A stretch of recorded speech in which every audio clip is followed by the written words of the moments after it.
Hey guys, it's me, Daniel, and I'm back with another video about Ark. And it's going to be interesting this time. We had this combination of towers banned already, and I uploaded some videos about how to win versus tricky mobs, the ones that are immune to paralyze and therefore to life erosion from Thunderbolt or tanky crabs, with this exact combination of towers banned. So take a look at it.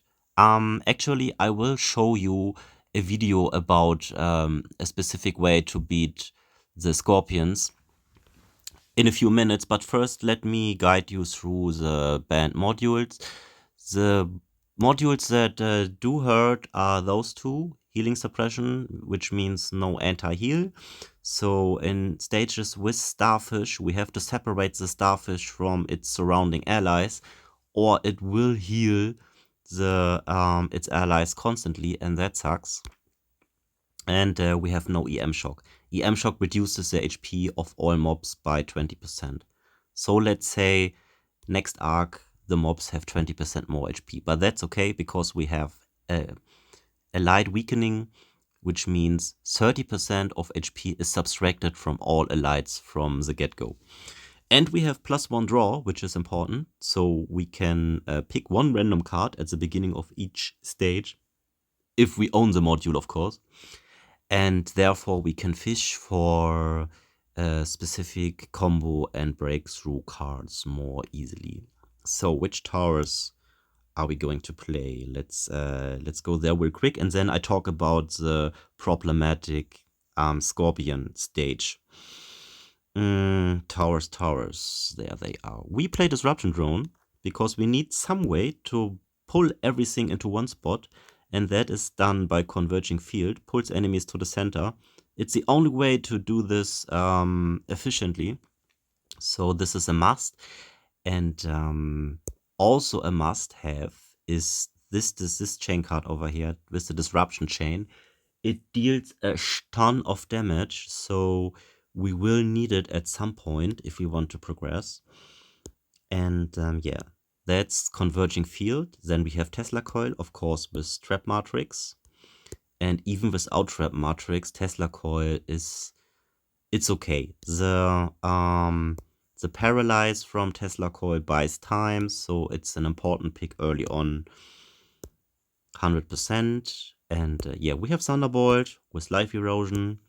Life Erosion subtracts 3% of the enemy's maximum HP per hit, and we can have up to 4 Thunderbolts flying around, and every single of the Thunderbolts can proc 2 times, because there's a breakthrough card, this one over here, with a 50% chance to for Thunderbolts to trigger an additional time. What is our fourth option? Because we now have Disruption Drone, Thunderbolt, Tesla Coil.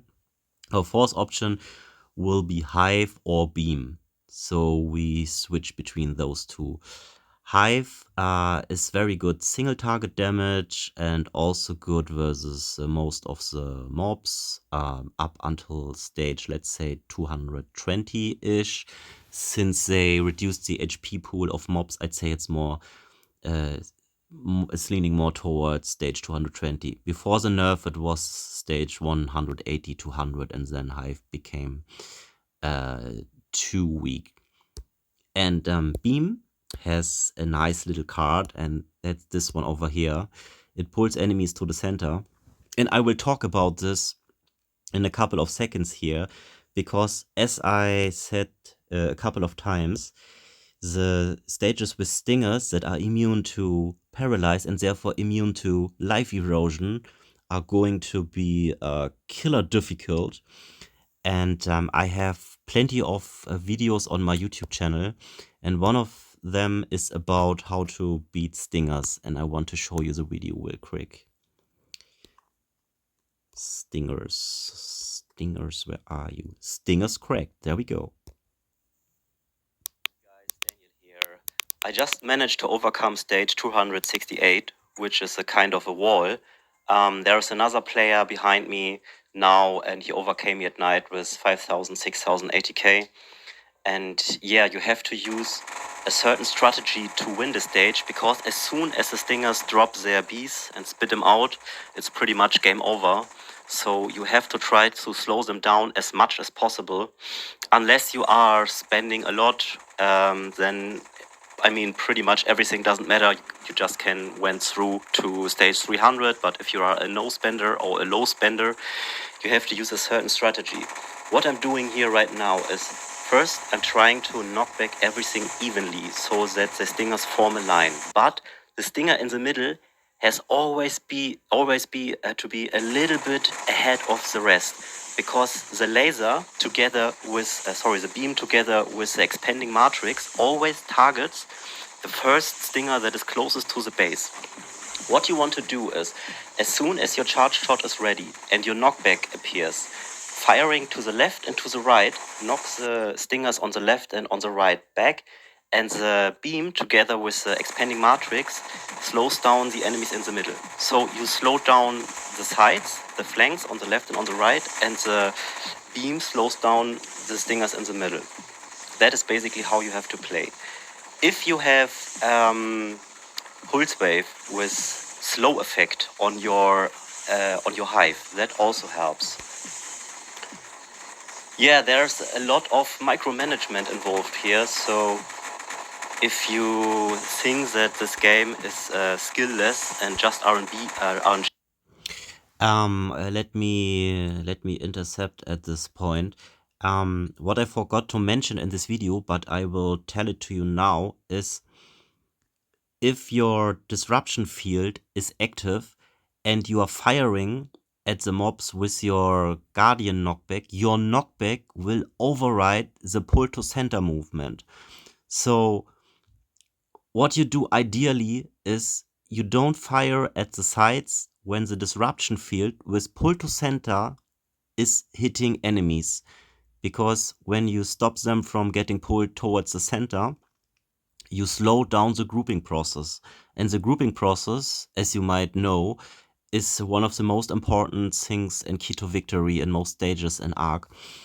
So yeah, don't forget that your Guardian knockback stops the pull to center movement if you're hitting enemies.